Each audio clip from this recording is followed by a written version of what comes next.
And to other stories, it has been nearly 3 years since Captain Ibrahim Traore took on the reins of leadership in Burkina Faso, and there is a speculation in Western media of the type of government that he runs and if it's a democratic one. The charismatic 37-year-old has skillfully built the persona of a Pan-Africanist leader determined to free his nation from what he regards as the clutches of Western imperialism and neo-colonialism. Now, after seizing power in a coup in 2022, President Traore's regime ditched former colonial power, France, in favor of a strong alliance with Russia that has included the deployment of a Russian paramilitary brigade and adopted left-wing economic policies. This included setting up a state-owned mining company requiring foreign firms to give it a 15% stake in their local operations and to transfer skills to Burkinabe people. The rule also applied to Russian miner Nordgold, which was given a license in late April for its latest investments in Burkina Faso's gold industry. As part of what President Traore calls a revolution to ensure Burkina Faso benefits from its mineral wealth, the junta is also building a gold refinery and establishing national gold reserves for the first time in the nation's history. However, Western-owned firms appear to be facing a tough time, with Australia-headquartered Sarama Resources launching arbitration proceedings against Burkina Faso in late 2024 following the withdrawal of an exploration license. The junta has also nationalized 2 gold mines previously owned by a London-listed firm and said last month that it planned to take control of more foreign-owned companies. For many young, disenfranchised people, he is seen as someone who stood up for Africa. He has spoken against imperialism, urged the people to unite, and he has also reminded everyone of the strong leadership of Thomas Sankara, but there are others who worry about the survival of democracy in that country. Let's get more on this now as we bring in Channels Television Sahel correspondent Mo Sani Aliyu. Thank you for joining us from Burkina Faso. Thank you for having me, Joachim. Right. So, Mo, we are learning that there's growing sentiment for a return to democracy in Burkina Faso, despite all of the reforms President Traore is doing in the country. How deeply rooted is this sentiment?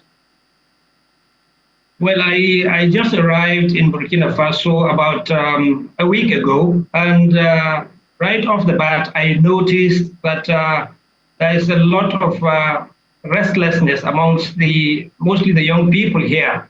When I asked them what actually was their aspiration for Burkina Faso, for the country, most of them told me that the country is facing economic challenges and they do not see any solution in sight. The crisis in the north of the country, where the insurgents have taken over large parts of the country, and also to the west, near the border with Niger, has made life very difficult. During this recent festival, that is the Eid, the Eid festival, they call it the Tabaski here, I noticed a lot of people from the north and from the western part of Burkina Faso in the capital. I asked whether it's a different way of doing things here, because normally in many African countries, people leave the cities, empty the cities and go to the hinterland, to their cities, to their villages to celebrate. But in this particular time, I noticed so many people were coming into the city, and I was told that it's due to insecurity. So the issue right now that bothers most of the young people and even other people I have spoken to over the past week is basically economy. And that has impacted negatively on how they feel about the future of their country. There's a lot of worry.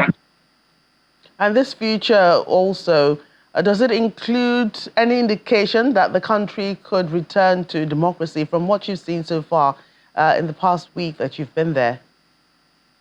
Well, there are no clear indicators. Only thing I have noticed is that the press locally here, some of the media organizations I visited, I noticed that last week they posted or they published a joint statement telling the government that its war on terrorism in the north is affecting the operations of the press. They are saying that some of the officials of the Burkina Faso government are being overzealous and they are targeting members of the press unduly or unfairly because they are talking about a return to democracy, a date. I remember around May 25th last year, over a year ago, the Burkina Faso government, this government, announced a 5-year transition program to return the country to democracy. It's been a year and a month since, and people here seem to be worried that there is no movement in that direction. No political parties have been given any movement or instruction to start any activities. So things are actually not looking very rosy for the politically here. There are still some worry. Right, and what about the reports that negative sentiment is frowned upon and there's no freedom of speech?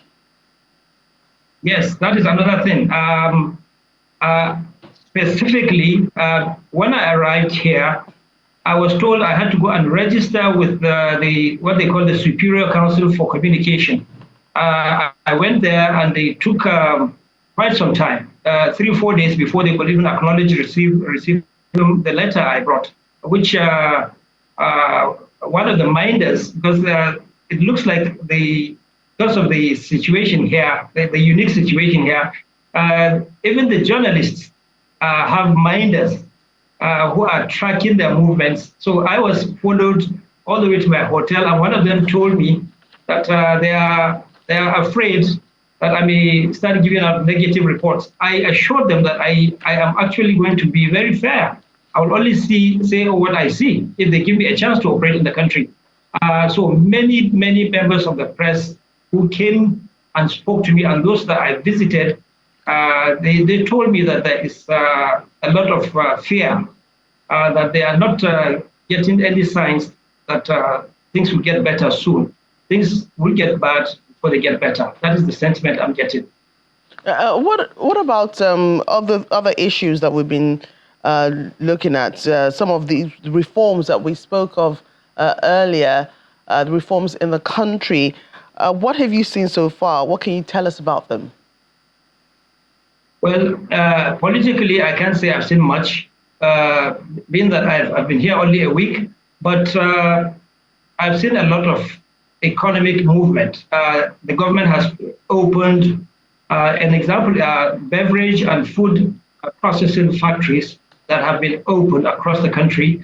The large conglomerate Coca-Cola has been in Burkina Faso for over 20 years, shut down 5, 6, 7 years ago, but they have now been able to bring it back, and many other factories are operating in the agro-allied business part of the economy.